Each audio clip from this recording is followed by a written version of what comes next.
Holy,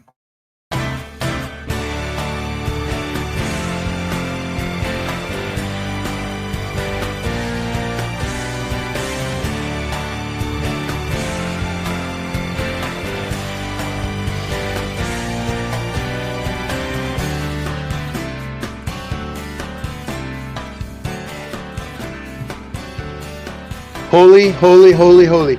I had neighbors over. There were 5 of us. We jumped and I had a rush of blood to my head or something. And I literally almost fainted to the point where they had to catch me and set me down on the couch. And it took me minutes. Like it was like a sharp pain and went away. And I'm okay now, but holy, oh my God. I don't. So I cheated and I had the stats cast up because the action was at least, 30, 45 seconds ahead of the broadcast. And so I had it up and I saw that Colorado State had hit a 3 to go up with 3 seconds left. And I'm like, you can't, that's just impossible. I can't. There's just no way that happened to us again. And I'm like, 3 seconds. I'm like, okay, 3 seconds, not a lot, but it's enough, maybe. And then, I saw it got moved to 5 seconds. I'm like, okay, 5 seconds is better than 3 seconds. And then, I got 3 after they took the timeout. And then I saw that Maryland had gone up 72-71. And I'm like, oh my God. And I kind of just lost it for a second. And then I'm like, oh shit, now I actually get to watch it. And then and I saw it was Queen, and I'm like, how the hell did Queen score with 3 seconds left coming from all the way near the half-court line? And he did that. The shot he took was not high percentage. That is off the board, going to his left, a right-handed shot, and off the glass. Wow. That's not – I forget whether it was Kenny or who was in the post game who said, you practice a shot like that in the gym by yourself. And you make like half of them. And then you do that at the end of a game with good defense on you. Now, he traveled. Whatever.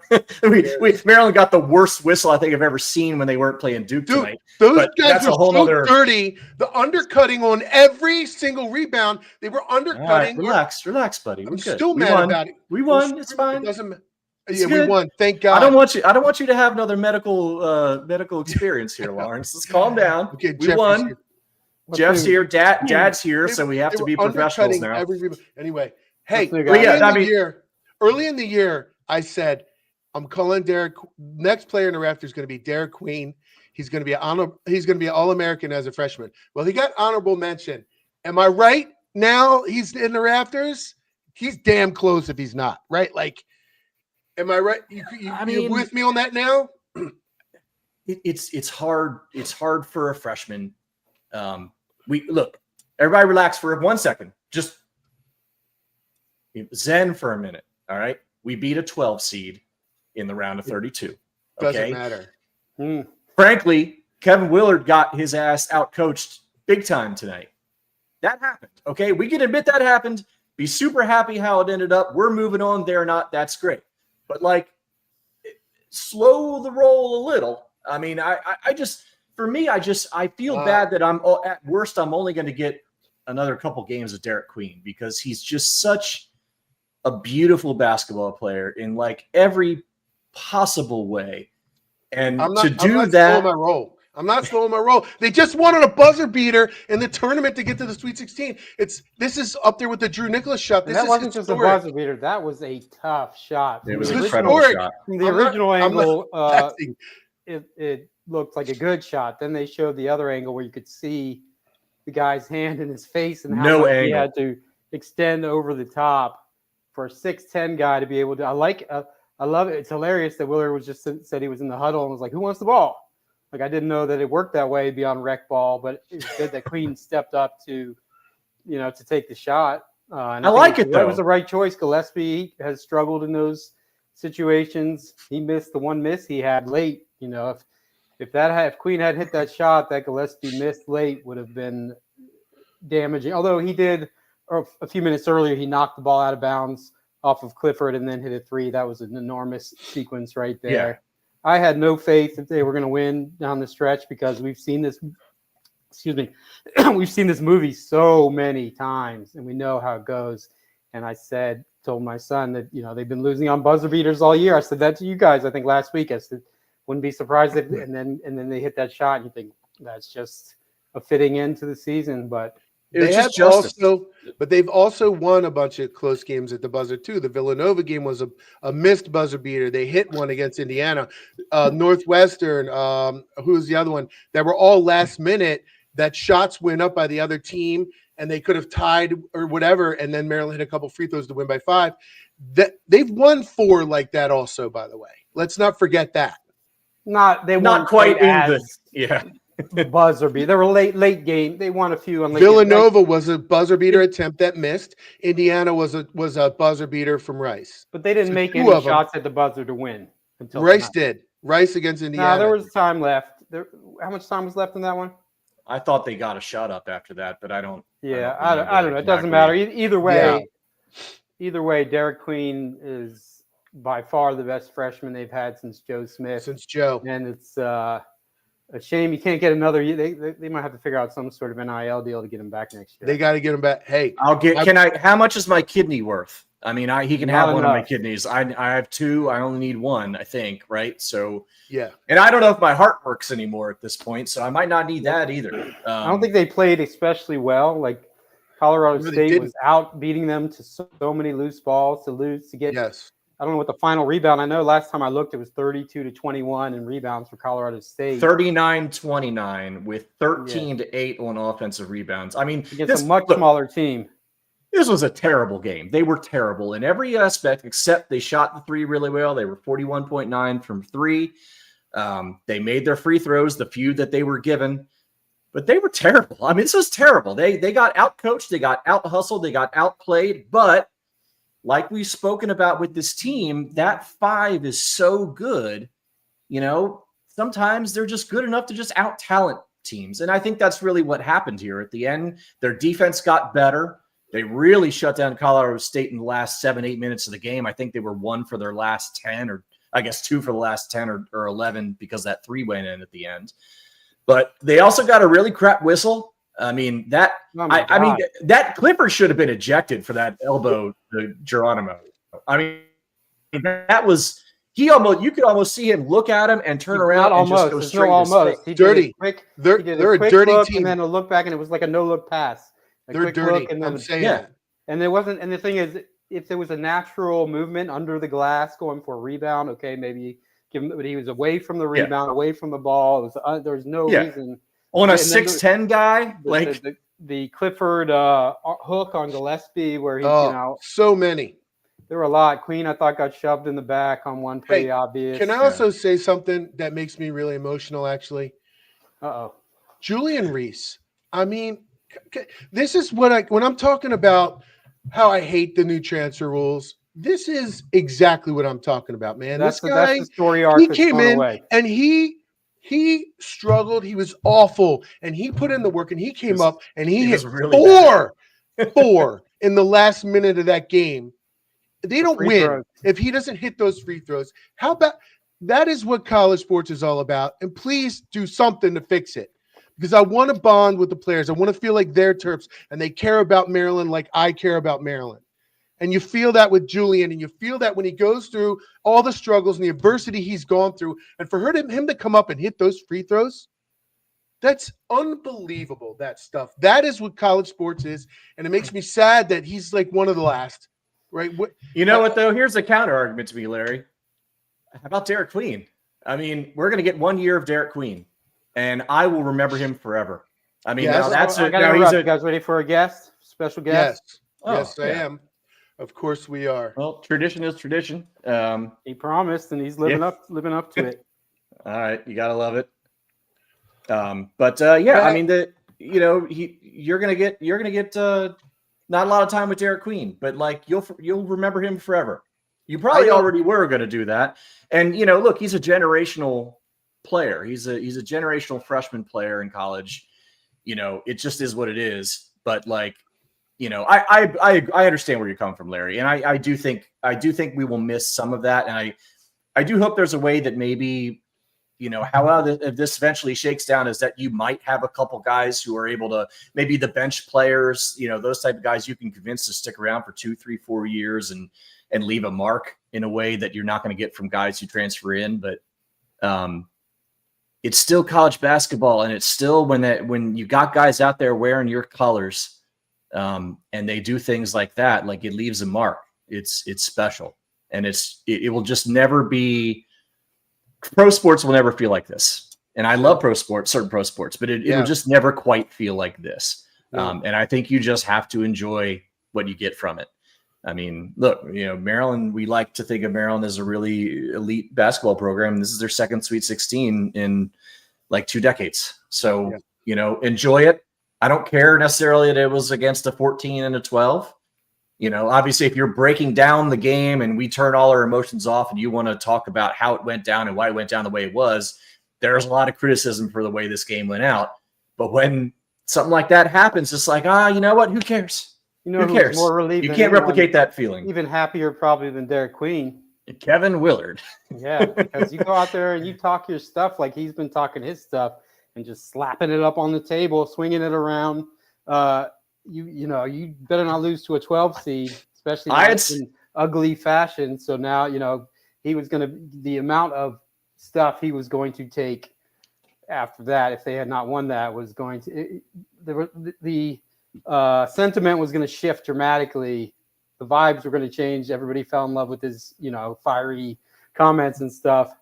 Now you win that. Now all of a sudden he's going to move on with his swagger. I would think there'll be an announcement soon that he's coming back. You never know for sure.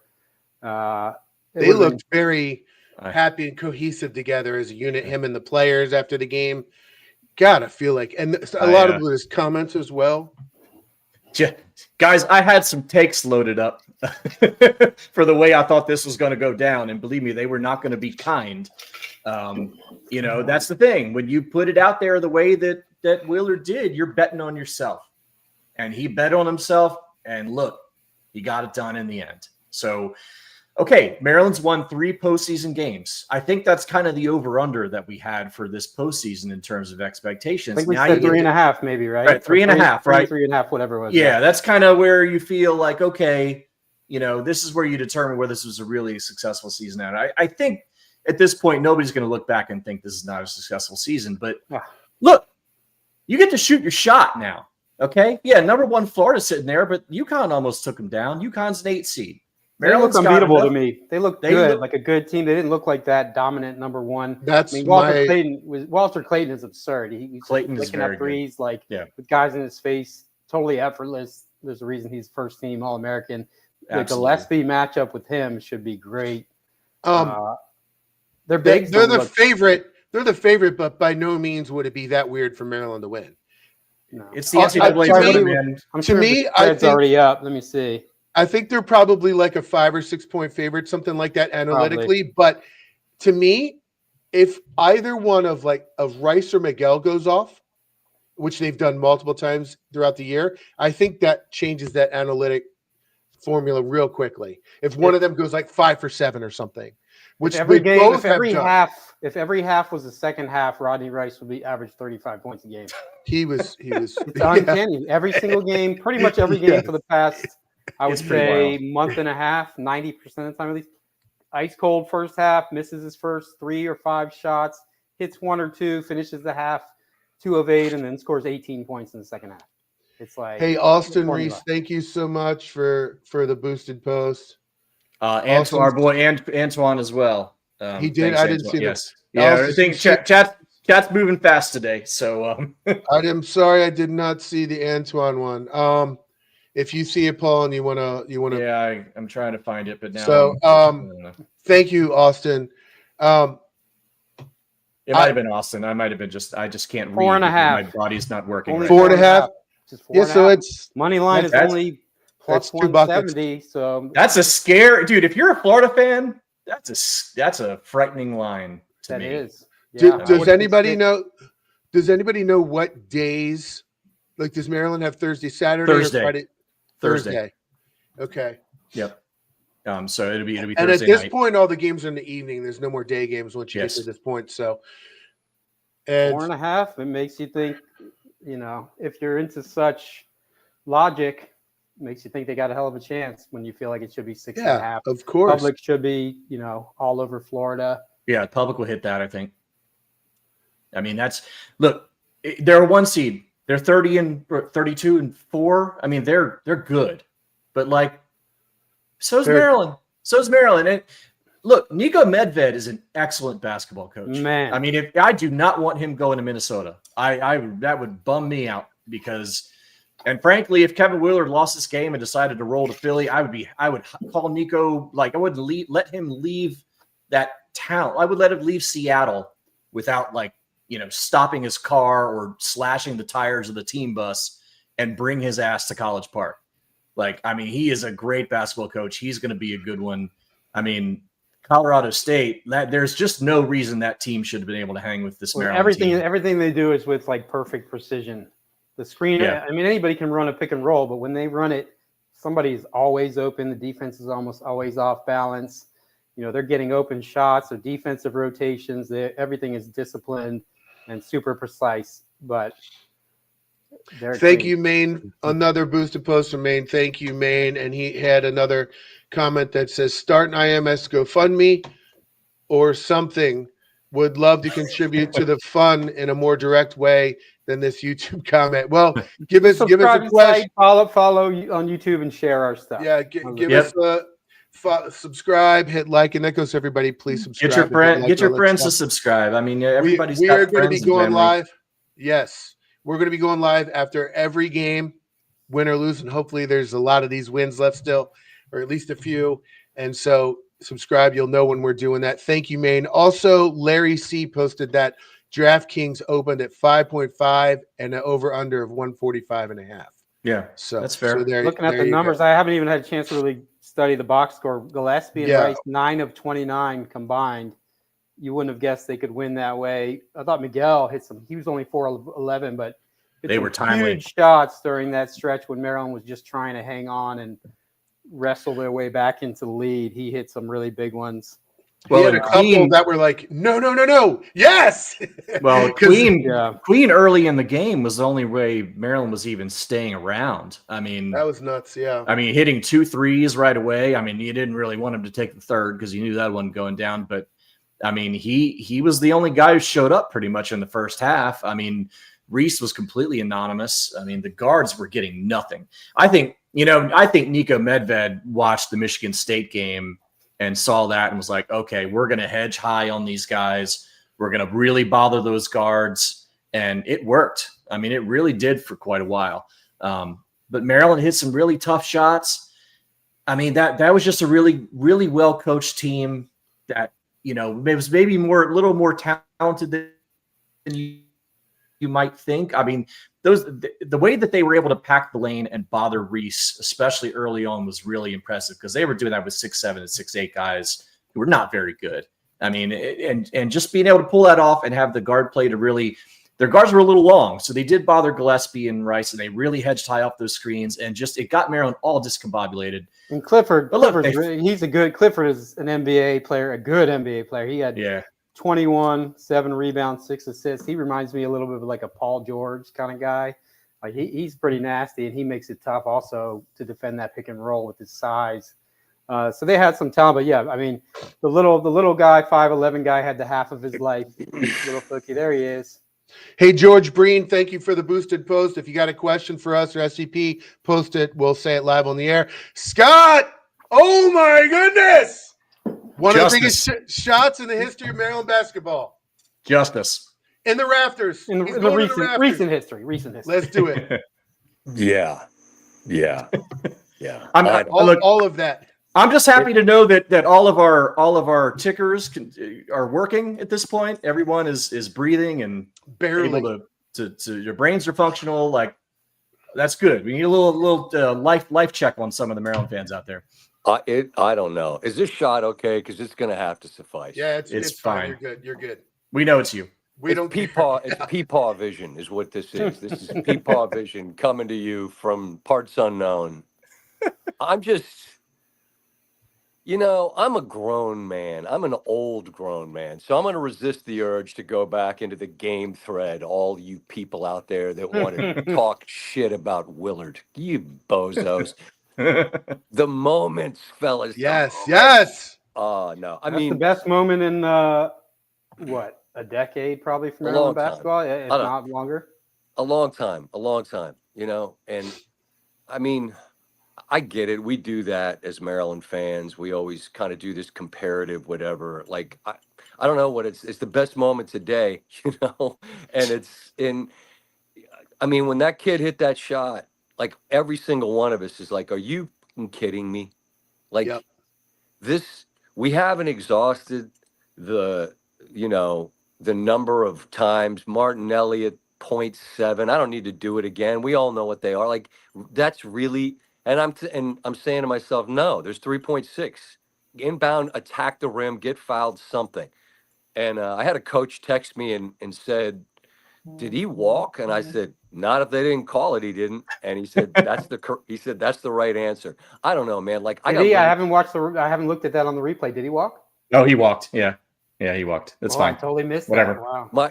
My guy Tarico texted me. He's like, did he walk? I said, gain of 5, first down. Like, I mean, look, I got little ones, like, they stayed up. It was such a cool thing, like, for all of us that have this sickness that is Maryland fandom, and I'm baptizing my kids into it the way my dad baptized me.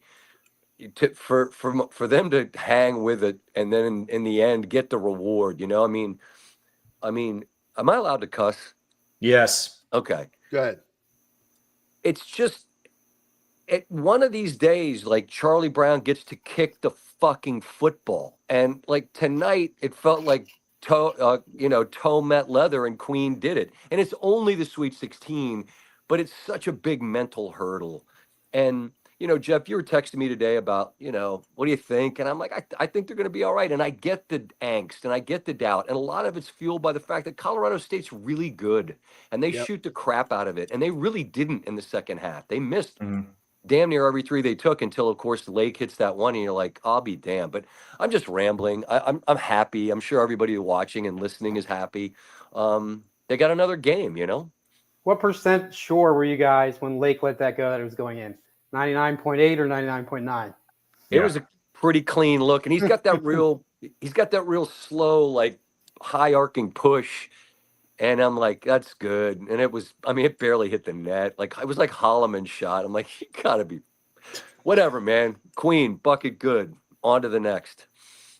Yeah, well, that's kind of the thing. It felt like a little bit of justice, didn't it? I think I posted somewhere in one of these threads or Twitter, I don't know. I was just like, you know what, karma, goddammit. Just one time, maybe. I'll take the 4 in the regular season. You give me this one. I'll take that trade. No question. Yeah. Well, yeah, because none of those 4 ended a season, right? This one is the end. And and how many times? Gravis in the same state. He I went back because I'm sick in the head, and I looked at, like, he made, like, his last 5 shots in that game against Michigan State. And the last 3, I think, gave him the lead, and Delvon Road ducked, and Corey Lucius. We know what happened, but it's like, that's what happens to Maryland. And that's what we talk ourselves into, about, like, it's just something terrible is going to happen. Not tonight. Not tonight. And when they did that, they're a team they're not allowed to have that happy ending after a certain while of these kind of results. It felt a lot like Drew Nicholas, right? Different shot. That's a fair one. That's a fair point. And that was an insane bucket against Brad Brownell and a UCNW team that I think they had a guy like go 8 for 8 from 3. I think I saw somebody text in like a game. Somebody went back and did the game thread on the board the other day, and they were like, a guy went 8 for 8. And I look back, I'm like, I'll be damned, I forgot about that. But I don't know. There were so many moments that'll get lost. I had a text from former Maryland coach Dustin Clark, and he thinks like a coach. He's like, the play that turned the game was Jacoby getting that steal after the miss. Was it. Huge turning point. And then he hits the 3. Exactly. And that it went from down 5, their ball, down 2 because he got that steal because he didn't give up on that play. And I said, you think like a coach. And Yeah. it's cool. I mean, Dustin's of course down in Texas doing big things, man. He's killing it. But he still lives and dies with the Terps, which I love. And he's just another of the million folks out there that pull for Maryland that are smiling tonight. Hey, Scott, how about, I already kind of talked about this. I got a little emotional talking about it.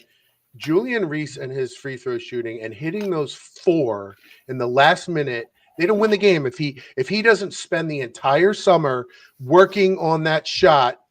And how about him? What are your thoughts on him right now? It's emotional, right? How he comes and does that. Yeah, I mean, and we were right behind their bench for senior day, and I think maybe we talked about this here. I can't remember, but everyone remembers last year and doesn't play at Penn State, and like he's gone.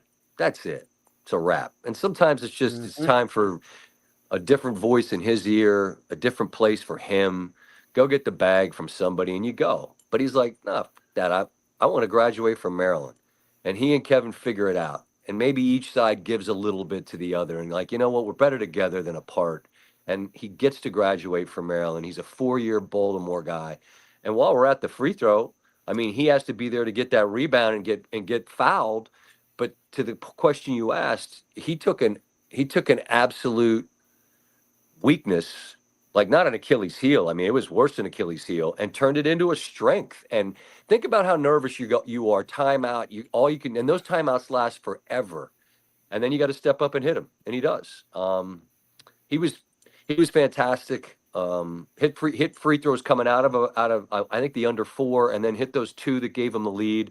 I'm with you. I get emotional about all of it, just the journey and the fact that he was allowed to grow and figure some stuff out, and Kevin probably did too. About how to deal with that particular player and young man, and he's got real love for him. Real love, and you're right. They don't play without what he did, and the most stress-packed moment there could be. And then the kid from Baltimore is from Baltimore. Like, how great was that line? I know everybody loved that. I'm from Baltimore. Like that was something. They won't be using that one in recruiting at all. That video right there. Yeah, I mean, Baltimore, look, it's. What's the thing is like we get it. It's a different world now. You're going to probably try to go get grown men. But when there's a special, rare talent like that who's from your part of the world, and you can do what you got to do to keep them, it's more than paid dividends. And now, I mean, that becomes an all-time shot that people talk about. Oh, look, we're going to get 1 year with a dude, but 20 years from now, people will be like, remember that night Queen hit that shot? Yep. Just like we talked about the Drew shot. I mean, it wasn't even that, obviously Drew being a 4-year player, but I mean, that was just only years being like a really, like a starter, a key player. And I was there for that shot. I bought like the last 2 tickets in that. I wasn't going to go to that game. Really? But I had a friend of mine died. He was in college at St. Mary's College. He died in a car crash with a drunk driver. Wow. And it was about like a week before that. And I said, you know what? I got to get the hell out of town. And I called and I bought the last 2 tickets in like a handicaps row in Nashville and went to that game. And when he hit that shot, I was like, man, all right, Josh, appreciate you, brother. Like that stuff you don't forget. Everybody's got a story like that, and it's just college. Pros just don't do this the same way college does, I think. No. And it's just different. The night Drew hit that shot, I'm at ESPN, and I had left. There's like this green room area where everybody watches games, and this is so embarrassing. This is Maryland thug life personified. I'm watching.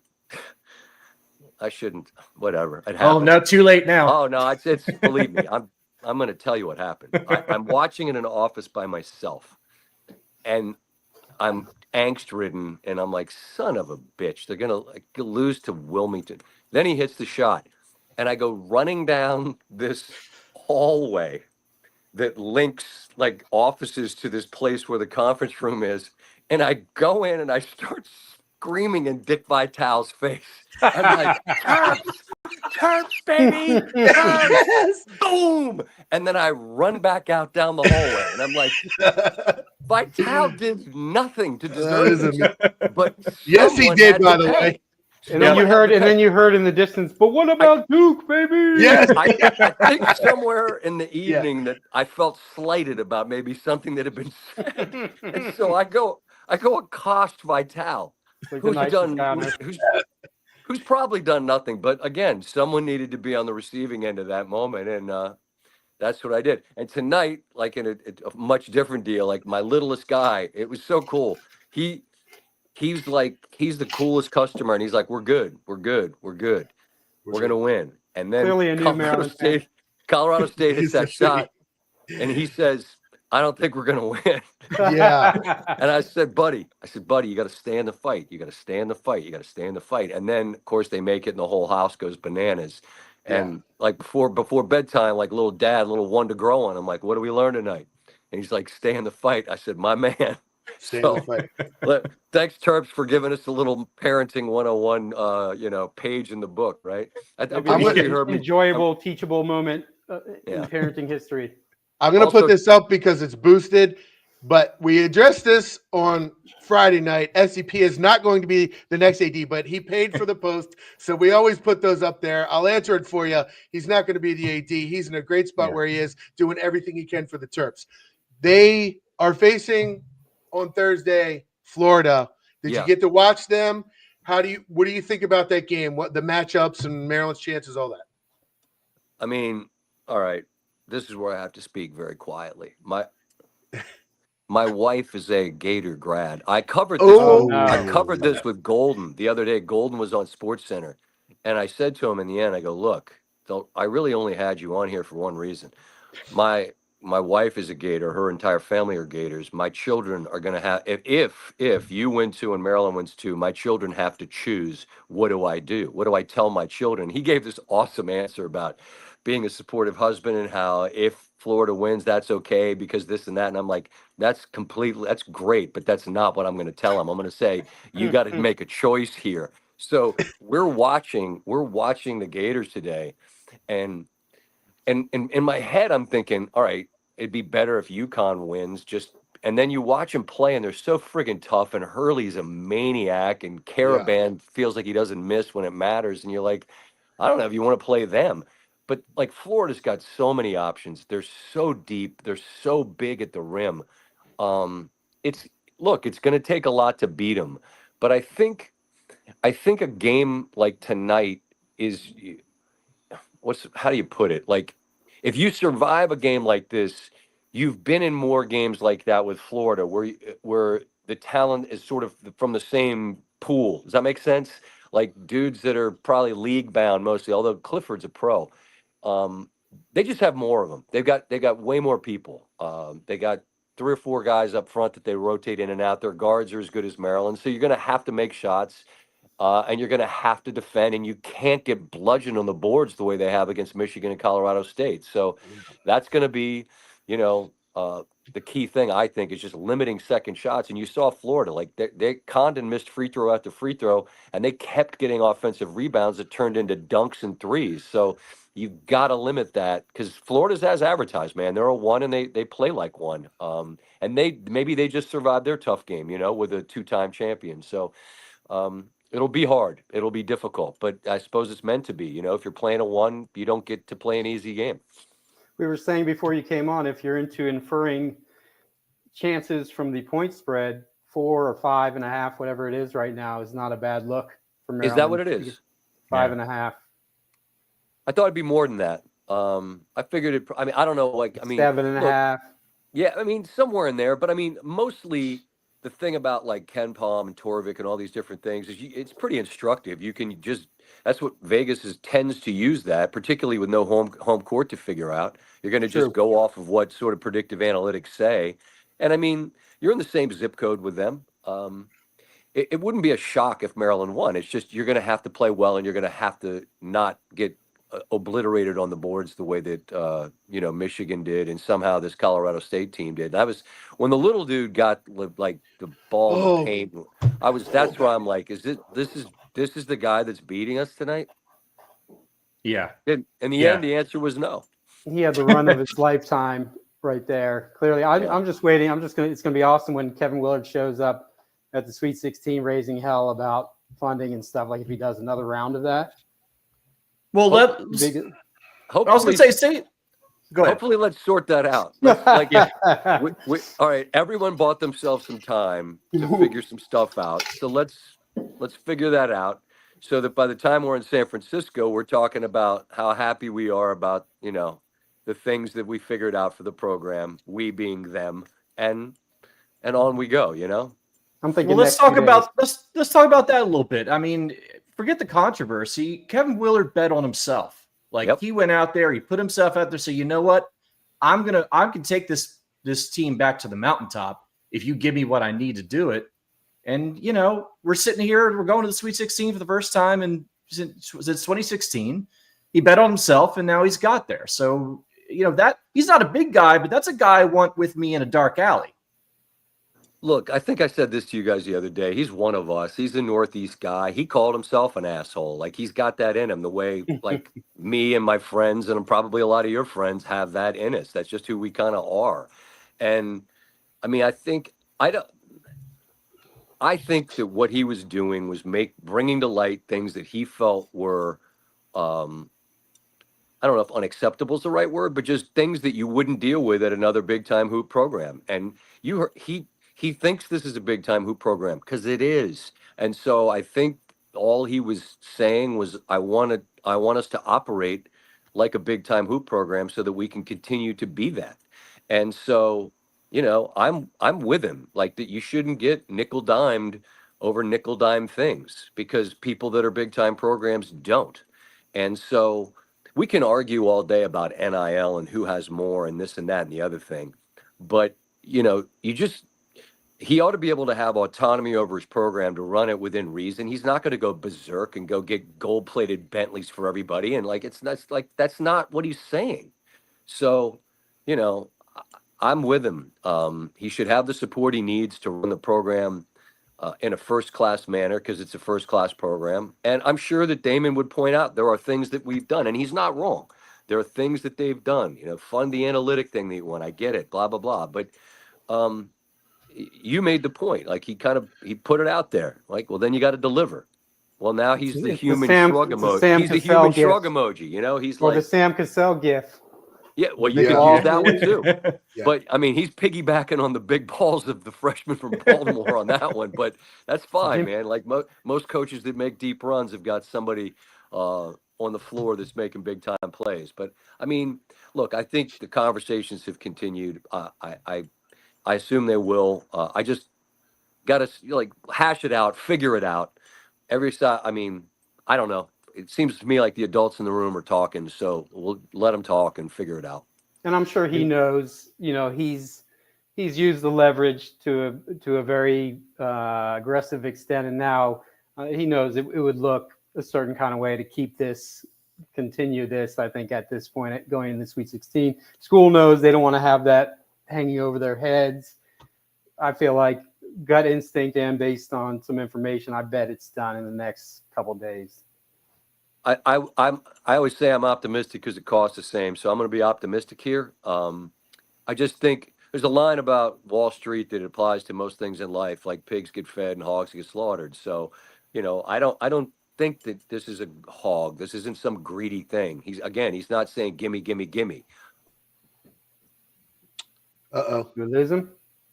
I think we lost SVP. I think his Florida in-laws have realized that he's talking Terps too much, so they want to get him back inside for dinner or something. I'm going to go back to... we might have lost him. I'm going to go back to this until he comes back. Yeah, fair enough. He's coming back. Here he is. Do we got him? I don't know. You got me? There he is. We do. Somebody was calling me. So I think the gist of what I'm saying is I don't think that was a hog, gimme, gimme, gimme situation at all. I think it was, I've been here long enough to say, there's a lot that I love about it. There's some things I want to get figured out, and hopefully they figure it out. I mean, Jeff, you're the information guy. I'm sure when you have it, you'll tell us. But I recuse myself from anything other than just being around and see what happens. So I was talking about Queen when you first jumped on. I've been since early in the season almost been a proponent. He's going to be All-American. He's going to go on the rafters. What do you think about that? And he's one of the greatest freshman seasons of all time. Him and Joe Smith. Who else does he compare to? What do you think? How does he compare? It's Joe Smith and him. I can't think of any. Steve Francis is the only one-year player up there, right? Who? I'm sorry.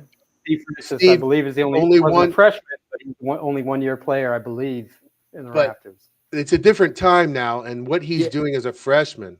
Joe forever will feel different for people, particularly of a certain age, because of what he did. Like Walt is singular because he showed a loyalty to Maryland, could have left. Yep. And just I love that man, and everybody that loves Maryland should love Walt because of who he was then and still is. But like Joe came, and that very first game, I'm with Sheehan in the Cap Center, and they win. Simpkins floater, and Gary goes bananas, and it was the beginning of like the reemergence of Maryland as a brand. And then, that was still in the era where you could kind of be a secret, like he came to Maryland, and I remember people, the chatter in the fall was Joe Smith, Booth. People like Joe Smith. Yeah. And then, of course, the guy goes where he goes and has a long NBA career and whatever. So it's different because Queen is a one-year deal. And now it's different because of what he just did. Like Smith's big moment was that first game where he kind of clowned Othello Harrington. And now, Queen has this moment, but like he's going to have to back it up against the front line of Florida that's got like 4 or 5 guys. So, he's going to get another chance against a lot of people that have game to, show out again. But yeah, I mean, he's on a short list of rare talent as a freshman to be asked to do this much, who's capable of doing this much. So I know it's just cool. And I mean, I don't know. I had read on the internet that there was another Big Ten school that was lucky that they didn't get him. So, I mean, yes, what kind of crazy? I was about to mention that on Twitter right before we came on here, and I still might. Man, I don't know. I guess we stepped in it and somehow avoided calamity with that. But man, he keeps making plays. I'll be darned. And the other thing about him, amazing, other than his skill, is he is never shook. Like he does not look nervous. He played that final shot like it was, a high school summer league game or something. Give me the ball. And completely unflappable. And I think the thing, I mean, you try to put yourself in that huddle, right? I mean, if you're Willard, you got some options. Like Jacoby, I'd feel good in his hands because he's a great free throw shooter and he can get to the rim. But they ran it against Michigan, right? Down 1, gave it to him. He got fouled early. And, unfortunately, there's too much time left on the clock.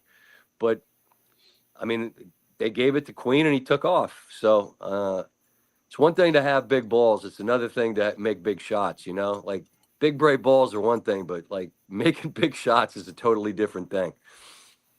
Yeah. He's got that athletic arrogance where there's never any self-doubt in anything he does, no matter the situation.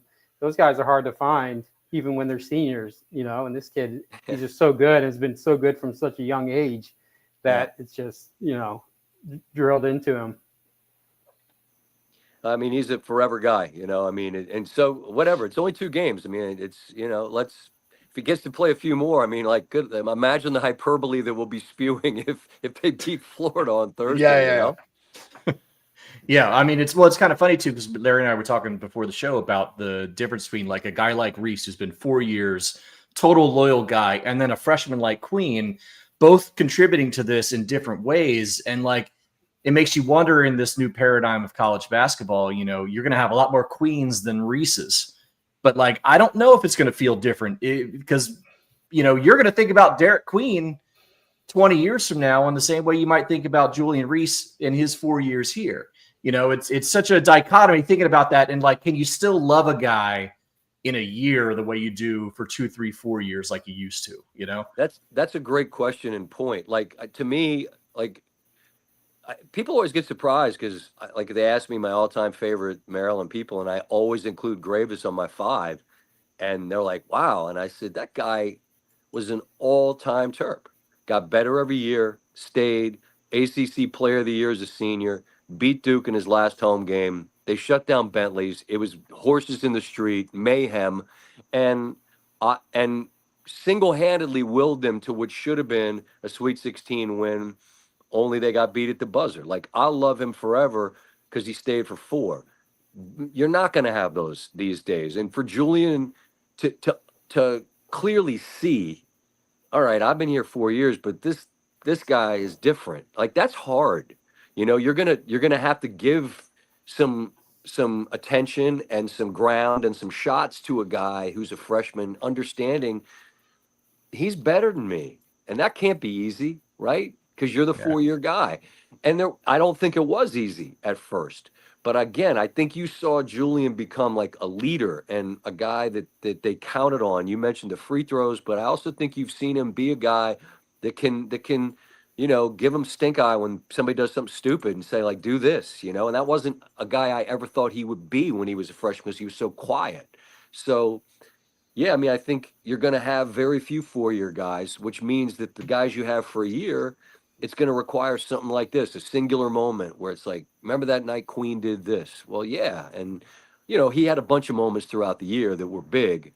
But I mean, these are the moments that become forever moments, like Cliff Tucker, rest in peace, hit an amazing shot against Georgia Tech, but it was a regular season game. We remember it, but like Drew Nicholas is a shot. You guys can bring him on and do an entire episode because it was a tournament game. So yes. Yeah. And these are the moments that you bring back generations of bring back fans who've kind of been apathetic and faded away, and also the new ones, because there hasn't been that much in the past 20 years.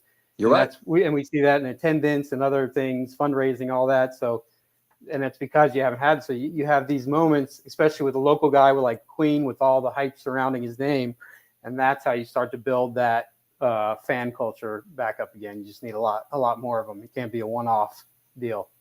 I agree, and that's where the pressure.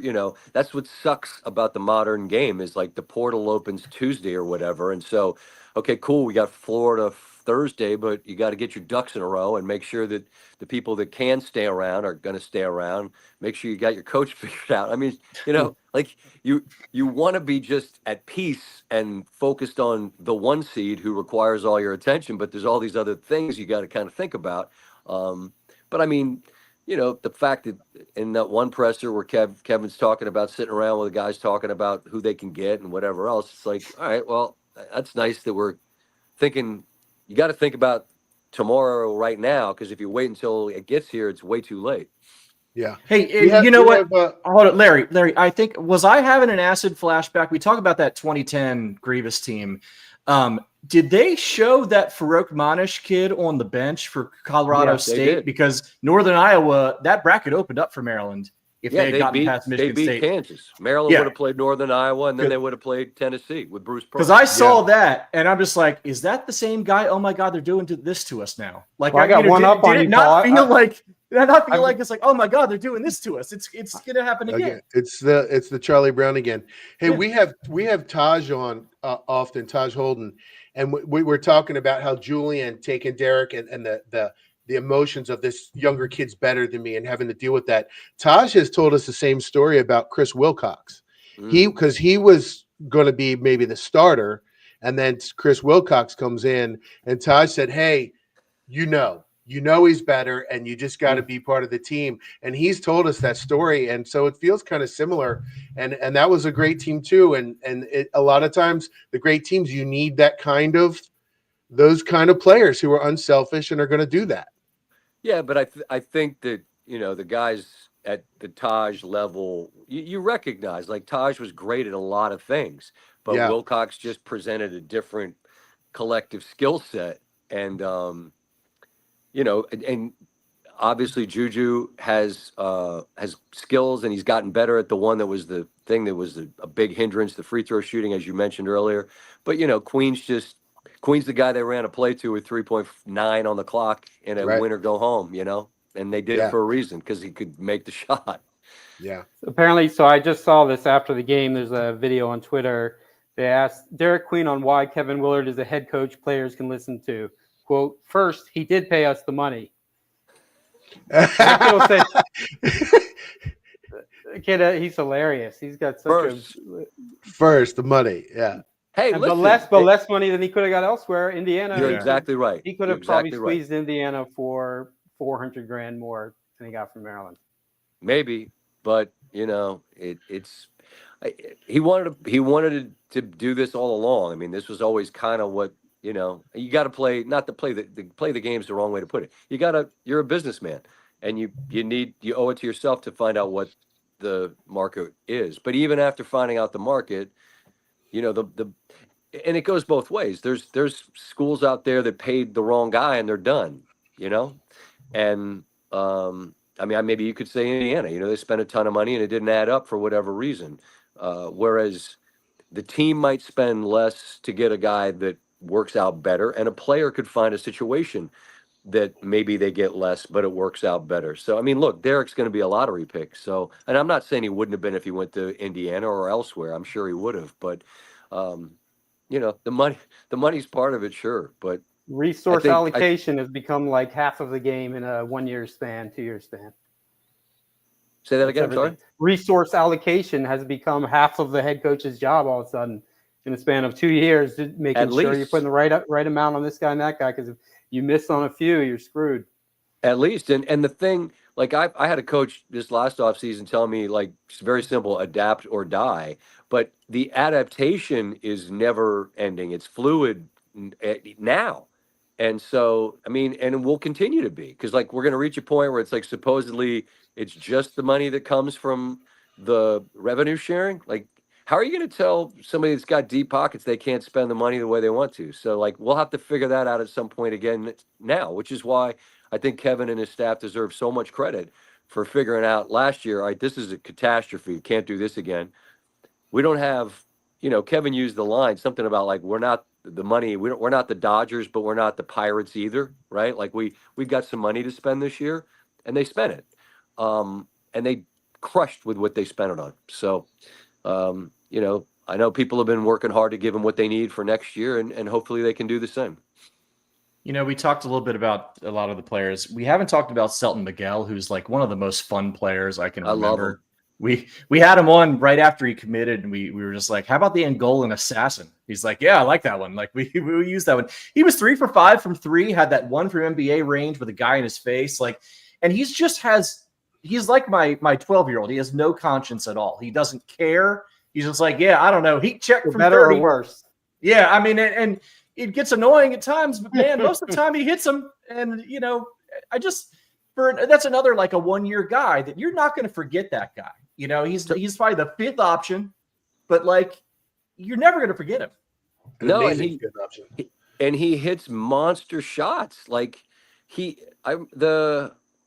the Ohio State game, I think. The lead got down to like 6, and he took a corner 3, and I'm pretty sure it was 1 on 4. Just a horrible shot. 3. Bucket good. And I just love the absence of fear. Like, it's the opposite of that. You know what I mean? It's confidence in the face of whatever the circumstance is. He's like, I'm taking this shot, and it's good. And you know, he's been exactly what you want, and he's a grown man, so he can body up defenders. And I don't know. I'm with you. I just love the way he plays, because he's got that confidence. Like, they run plays for him constantly, and he validates it because he's a bucket getter, and that's what Kevin said from the jump. That's what this dude is, and he's been exactly that. Hey, Scott, you are a man of your word. On Friday night, you said if the Terps won, you were going to come back. You did that. Yep. And we know you got your family with you, so we don't want to keep you forever. We know you got stuff going on. We want to thank you, and we don't want to ruin the superstitions, right? If they win again on Thursday, we doing it again? 1,000%. One caveat. I'm in parts unknown, even further off the grid at that point. Okay. But I'm pretty sure that it will work. And if one way or another, I'll do whatever I have to do to be if Maryland beats Florida. Yeah. I don't care if I'm on a ham radio, I'm coming on the show. Yeah. There'll be an internet cafe. All right. We'll take it. Pretty sure one time I left a family vacation in Rome to watch like a bad Maryland football team beat a bad Miami football team in like the middle of the night. So like, that's who we are. That's what we do. It is what it is, man. Thug life on our stomach like Tupac and just like screaming at Dick Vitale for no reason. Yes. I promise you, if they win, I will figure out a way. We'll do it. All right. Reminds me of when after they won the title and Gary was on the panel with ESPN and Gary kind of threw a jab at Vitale and Vitale had the Maryland hat on and he threw it at Gary. Do you remember that when that happened right after? It kind of reminds me of that too. Again, that's us forever. So yes. Yep. Hey, I'll leave you with the words of the legend Walt Williams. Go Terps and nobody else. Thank you, Scott. Great. Thanks, we will brother. see you Thursday. See you, boys. See ya. Appreciate you. There he is, Scott Van Pelt. Gave us a lot, 40 minutes. Yeah, I was like, I don't even know what to say anymore. Can we just like laugh? I know. It's so giddy. Like, I don't know what to do. Like, I don't even want the show to end, but we've kind of wrapped it. But I want to stay with my people. Yeah. We got 600 people on YouTube. I want everybody to stay. Anybody want to break down the defensive changes between the U4 and the U8? Like, I gotta go break down some stuff right now. You can go, but go ahead, Jeff. You got it right. Paul, you were kind of getting a little critical of some of the things that happened. The thing that worries me is the defensive rebounding. My God.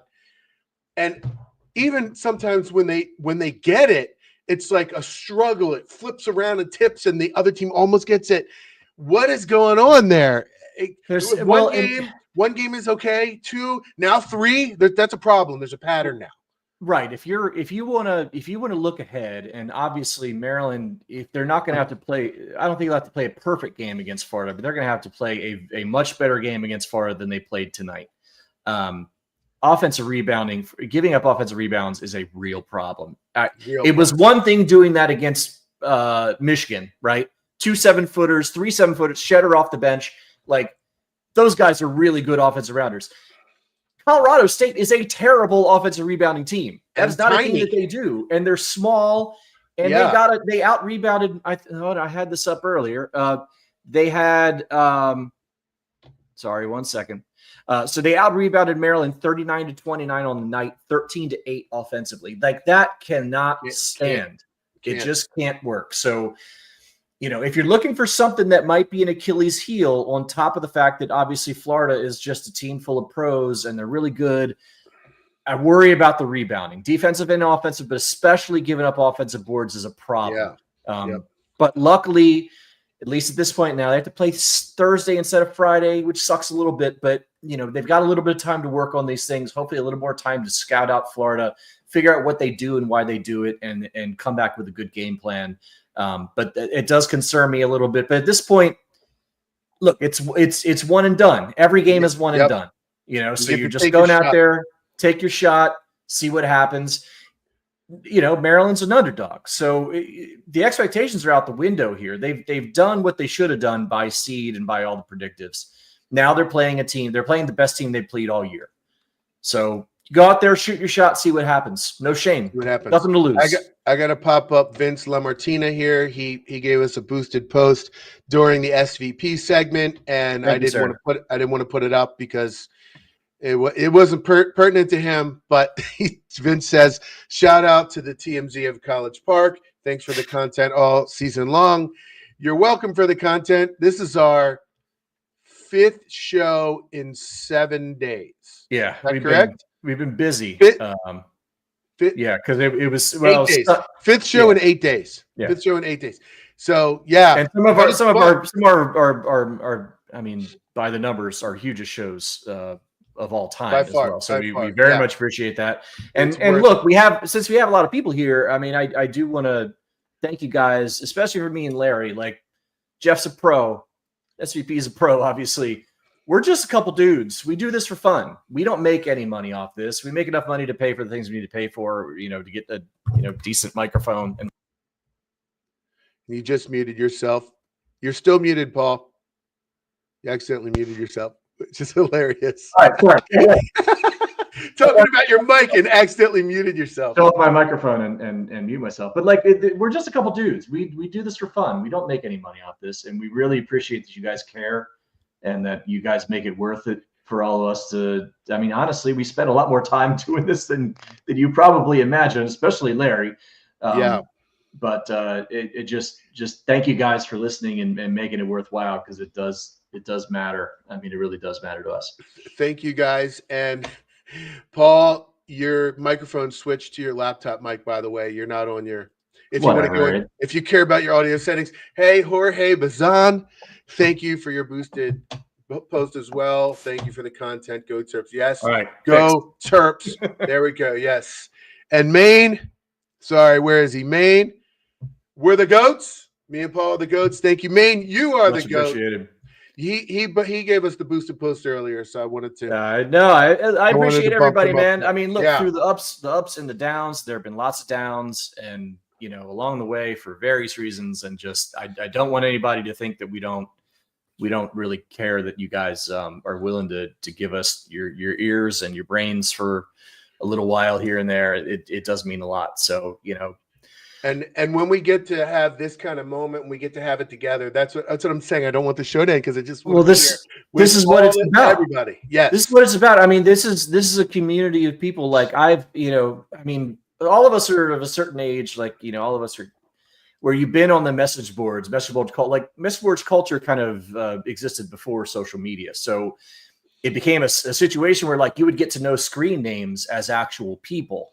Yes. And I've gotten to not only know screen names, but I've gotten to meet in real life hundreds of people just solely, and I didn't, including Larry France, right? Larry's just another dude who happened to I meet along the way, and we end up doing this thing. And, you form like real friendships doing this. And, it's just a really cool thing. I mean, it's still personal. Like, so like, not only do I get to celebrate this with my friends, I get to celebrate it with my, the podcast guys, Larry and Jeff and Scott, and then all you guys too. Like this just makes it better, man. It makes it great. So I'm really excited about that. Super excited. First Sweet 16 since 2016. Since 2016. 9 years. Melo's junior year, the year they beat whoever, then Hawaii got boat raced by Kansas. They were close in the first half, if I recall, and then the second half was just a blowout. So yeah, and that was a way worse 12 seed than this one. Yeah, it was. I mean, that was Colorado State had been on an 11-game win streak, and they looked really good doing it. So again, I was just going to say before, a lot of people would take that. That Sweet 16 in 2016 and make fun of Terps because they beat like what a 13 seed and a 12 seed or whatever to get there. That's what Maryland did this time. But you know what? You play who's in front of you. If that was Memphis, I think Maryland would probably be more favored than they were tonight. I agree. I think they smoked that Memphis team. Colorado State was good, and they had won 11 in a row, I think. I think so. A roll. That's not an easy team to beat in a situation like that. So. No, and they had the whole arena. The arena always roots for the underdog, so they had the whole arena against them. I mean, it was different, and like I said, this is not a night for things to be too worried about and to think about Florida a lot, and to think about maybe it wasn't great because they needed a last second shot. They got it done, survive in advance. That's what the thing's about. I'm also really, really happy because we've been talking about sort of the pressure because of all the external stuff that's happening. And I've been an advocate for Willard all year. And so I kind of felt a pressure about it too, because I've been advocating for him. And if they had lost in the first round, especially, but even tonight, all the stuff I've been advocating for might kind of go out the window a little bit. Right. I've been defending him, and I still think he's done a great job. Even if that shot doesn't go in, I still think he's done a good job. But now with the shot, now it feels a lot better. I would have had some things to say. I know. There's a lot of people. Game, and I would not be alone. I think I would what I would say is what I've kind of said all year long. Willard's been slowly slaying all these dragons that have dogged him, that have been doubts about him as a high elite level coach. The idea of being able, can he recruit at this level? He got Derik Queen. Can he build a roster at that level? He built this roster out of the portal. He said he's like, not going to worry about freshmen, right? I'm going to get guys out of the portal and we're going to make it work. He did that. He won a lot of games. He beat ranked teams. He beat ranked teams on the road. All the things we asked of him. The postseason was the last one. That was the final boss. And at least to this point, I don't know. Nobody's gonna get super mad at him if he loses to Florida. I mean, that's ridiculous. They're good for a reason. They're there for a reason. But if he wins that game, though, then he wins. It's off at that. I mean, all bets are off at that point. I mean, if they win that game, they can cut down the nets. Absolutely, because the game after that will not be as tough as Florida. Arkansas or Texas Tech. Those are two. Texas Tech's pretty good, and Arkansas is long and athletic. But if they get to that game, they're going to be a favorite, I think, and it'll be. Yeah, I think they probably will be. But look, you got one. You got one chance to go to an Elite Eight that they haven't been to since they won the whole thing in 2002. Yep. That's 23 years. That's half my life, more than half my lifetime. One game. Yep. Anything can happen now. I mean, This is what you had to do. After this, hey, man, all bets are off. Just, throw it out there, see what you got. You got nothing to lose here. One thing is that as of the last time we did the show was after the game Friday. And at that time, I was lauding the Big Ten and talking about how the SEC was struggling. And that continued for the rest of that night and into Saturday for like half of the day. The Big Ten was 10-0 and the SEC was something like 7-7. Yeah, that changed. Since then, since then, the SEC has been asserting their dominance. Those top teams they're looking like top teams again. And the Big Ten has started losing some games, and obviously Maryland barely won. Looks like Michigan State is struggling with New Mexico even now. So maybe all that's evening out a little bit. I was thinking of it as maybe a little bit of some positive energy. Maybe Florida is not quite what everybody thought they were, and maybe the Big Ten's better. So, right, that kind of thing. See, I think this is just going to be a really chalky tournament. I think at this point, there's no avoiding it. It already has. Right. But I mean, even at the higher levels, I feel like the top tier SEC teams, the Alabamas, the Auburns, the Floridas, the Tennessees are a level above the rest of the SEC. I don't think that the Big Ten has a team at that level. I don't think Maryland or Michigan State or Purdue is at that level. I think they can beat a team like that because they're good enough to be in a game against those teams. They wouldn't win a series. Right. They wouldn't win a series, but they could win the one game, right? Yeah. I mean, Maryland's gonna win 3 out of 10 probably against Florida, maybe, right? I mean, 5.5, maybe 4 out of 10. But they're not as good as I think I can be safe in saying Maryland is not as good as Florida. I think that's fine. That doesn't mean they can't win this game because that's all that matters. But I do feel like the Big Ten is really good in that second tier where Maryland, Purdue, Michigan State, those kind of teams are. But once you get into the 16, the Elite Eight, that's when the elite teams really start to step up. I mean, there's a reason a 1 seed hasn't lost yet. The only 2 that's lost, I think, is St. John's, which had a very questionable schedule and a questionable conference. So I don't know. We'll see. We'll see. Shoot your shot. Shoot your shot. Well, I don't know how I'm supposed to sleep tonight or work tomorrow or any of this stuff, but I'm not saying I'm going to be on the board. I'm going to be watching YouTube videos of highlights and people talking about how good Maryland is and whether Derik Queen traveled, which who cares, because they got about 50 calls in that game that shouldn't have gone their way. Yeah, they sure did. That was a terrible whistle, man. It was so bad. It's against Colorado State, so it's hard to be. It's not like they're Duke. It's kind of hard to be like, oh man, wish we got Colorado State's whistle. But it was legit. It was terrible. Every rebound they were doing the undercut, and the Maryland guy had to be like this because they were getting pushed out and they were reaching back. Yeah. And they finally caught it in the last minute when Juju got that rebound. I mean, Thank God. That does happen with smaller guys against bigger guys. They're going to be lower. They're going to have leverage, but like some of that stuff was egregious. That I'll never get over that elbow to Gillespie's face or Geronimo's face. I mean, that they should have ejected that kid. I mean, that was absolute. So dirty. That was dirty. I mean, it just looked like he just saw it and was just like, fuck you. And I can't believe they didn't even look at it. I mean, it was wild. We got a couple of boosted posts here. Yes, thank you guys. Denver Dave. Relishing the victory as my heart rate normalizes. We're kind of the same. When we started, Paul and I both were kind of like glassy-eyed and like shaky. Larry's texting all of us. He's like, hey, you guys getting on? I'm like, Larry, I can't stop shaking. I can't like plug in my computer right now. You got to give me a minute. Well, I told you, I literally almost fainted. And my buddy Greg was in here. There's too many posts for me to find it. He said he even tested in the chat. Larry almost fainted. He was my neighbor that was here that caught me when my blood rushed to my head. Anyway, whatever. We're all there with you, Dave. Yeah. The heart rate, all these things. Yes, and there you go, Antoine Cuff. I got a shout out. One of our favorites, like probably our super fan. I love this guy. He's always here, always helping us out. Really appreciate it.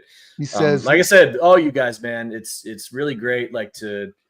I joke with my kids all the time. It's like, don't worry, guys. When I'm dead and gone, there's like thousands of hours of me talking about Terp stuff online. You can always hear me talk, because you guys are willing to listen. So we appreciate that. And he says, lots of love tonight. Little Giants quote: "Only need one time." That's right, one time, baby, one time. So I don't know if you can see this. I found this the other day.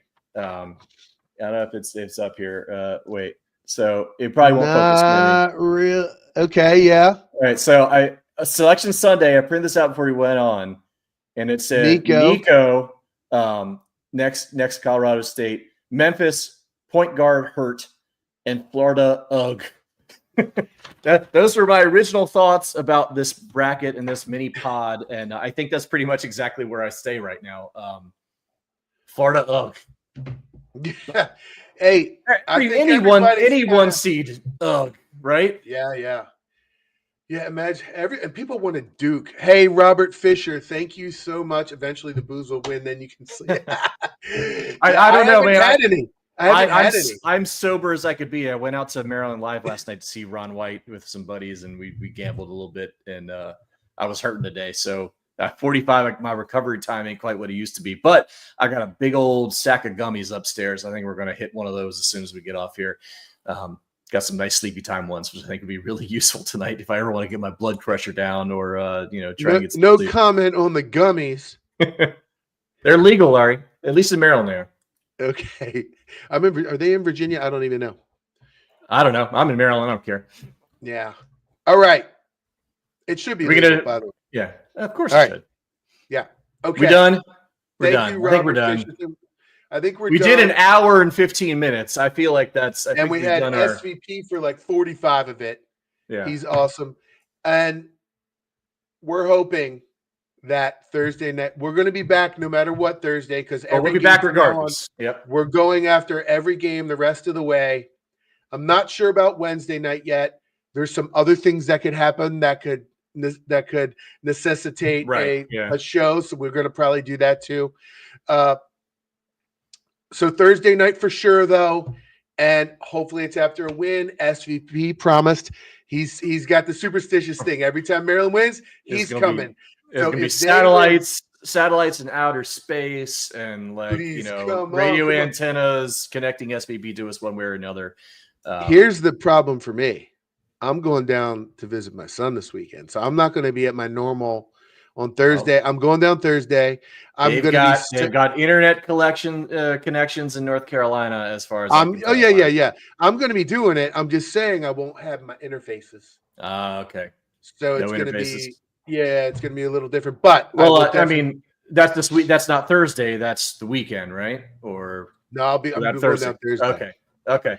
Yeah, I'm always excited to get there. So I always leave on Thursday because then I get a night of I'm gonna go out to the college bars and chill. And then they have he's in a show. Be the weird old guy. Yeah.